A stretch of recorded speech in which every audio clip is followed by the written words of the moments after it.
Bienvenue sur Africa 24 pour cette nouvelle édition du QG Week-end. Voici les titres de l'actualité. En Guinée, nous irons à la rencontre de Nathalie Zenabari, une jeune entrepreneur qui a investi plus de 2 milliards de francs guinéens dans l'aménagement d'une ferme avicole de 3000 poules. La 11e édition générale de l'Union africaine de radiodiffusion s'est clôturée à Kigali ce 16 mars 2018. Entre différents sujets traités, la problématique autour des droits de diffusion des événements sportifs en Afrique a été abordée. Et puis en Côte d'Ivoire, à un mois du lancement du FEMUA, les organisateurs ont dévoilé les principaux thèmes de l'événement, parmi eux la question de l'immigration clandestine des jeunes.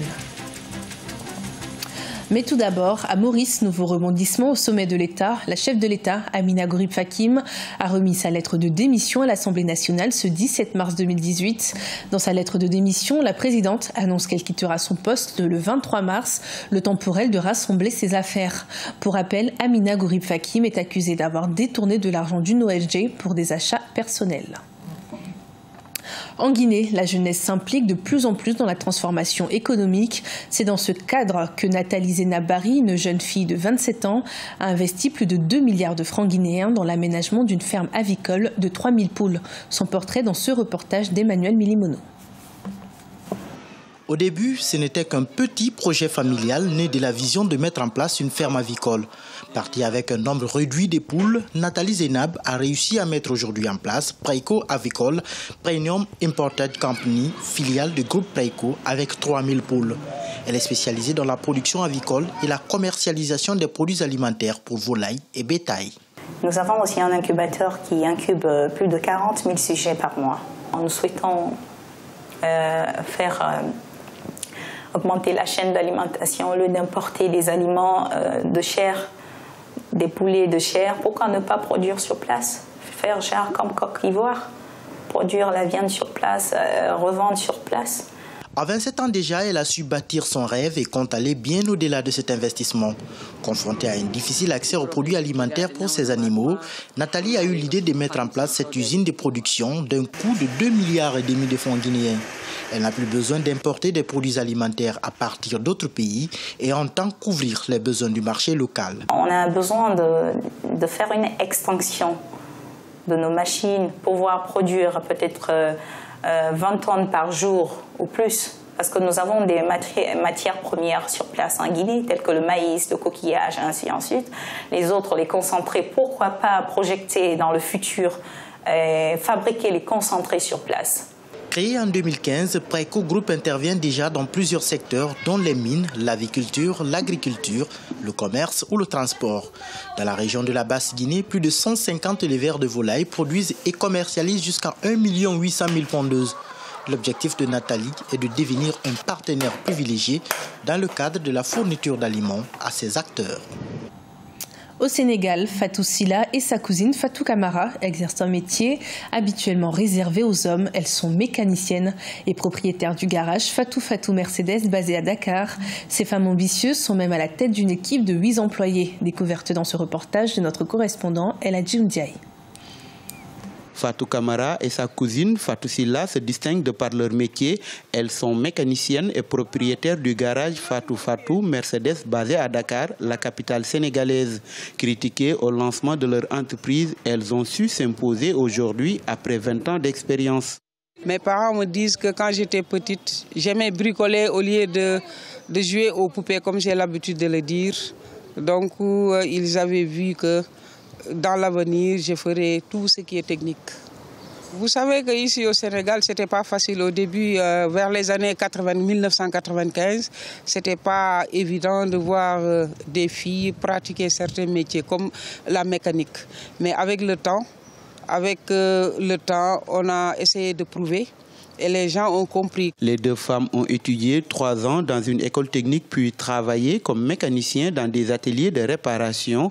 Au début de l'entreprise, le duo était moqué par les autres femmes. Les clients masculins étaient réticents à faire réparer leur voiture par un mécanicien de sexe féminin. Tu vois un homme qui prend son véhicule. Avant de venir ici, il va aller ailleurs demander sa panne. Pour nous tester. Mais grâce à Dieu, quand ils viennent ici, ils trouvent une bonne satisfaction ici. Oui. Vous voyez, elles ont même des hommes comme employés. Elles sont très professionnelles, elles font du bon boulot et respectent aussi les délais donnés aux clients.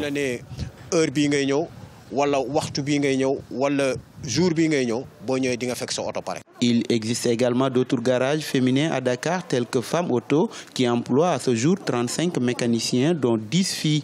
Certaines femmes garagistes qui luttent déjà pour la parité dans le secteur de la mécanique aimeraient embaucher des jeunes filles, mais ne trouvent pas d'employés qualifiés.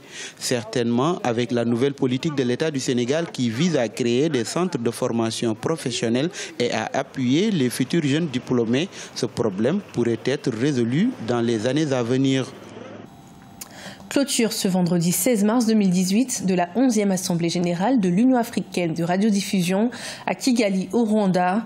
Durant l'événement, plusieurs intervenants sont revenus sur la faible contribution des médias à diffuser l'information locale sur le continent. La problématique autour des droits de diffusion des événements sportifs en Afrique a également été abordée. Fratin Dakia Isenga. La question du contenu des médias africains a dominé les discussions des experts du monde médiatique sur le continent, rassemblés à Kigali du 12 au 16 mars 2018 pour la 11e Assemblée générale de l'Union africaine de radiodiffusion. L'un des exemples les plus cités fut celui des droits de diffusion des matchs de football africains, comme la Coupe d'Afrique des Nations, l'un des plus grands événements sportifs du continent. Pour le président rwandais, la question n'est pas financière. It is an embarrassment because I was also told, for example, c'est très embarrassant ce que nous vivons dans ce sens. J'ai été informé que les droits de nos citoyens de suivre leurs concitoyens africains jouer sur leur continent ont été cédés à quelqu'un hors du continent. C'est scandaleux si on ne peut pas regarder nos propres frères jouer. Je me demande pendant combien de temps on va continuer dans cette situation. Notre problème est qu'il y a certains d'entre nous qui sont juste confortables dans cette situation. Pour le président de la Confédération africaine de football, qui a également pris part aux discussions, une solution devrait bientôt voir le jour, mais tout dépendra de la volonté des différentes parties prenantes à coopérer. Vous savez que nous, au sein de la CAF, moi personnellement, je suis convaincu, d'ailleurs, ce n'est pas moi seulement, tous les avis se coïncident, que le développement du sport d'une manière générale, et le football en particulier, passe aussi par la collaboration avec l'audiovisuel. Voilà. Donc c'est pour ça que je suis venu discuter avec eux, casser cette barrière pour qu'on puisse discuter ensemble, ne pas seulement prendre les choses d'une manière commerciale, mais aussi de manière consensuelle.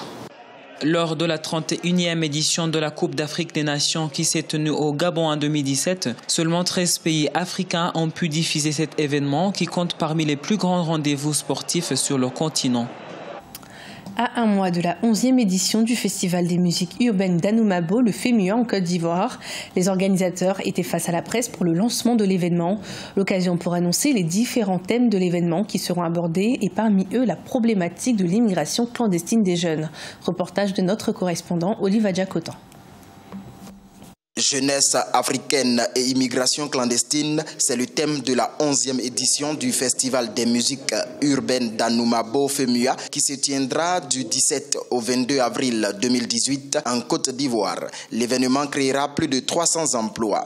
Il aura 5 axes principaux, dont un carrefour jeunesse pour mieux lutter contre l'immigration clandestine à travers des échanges.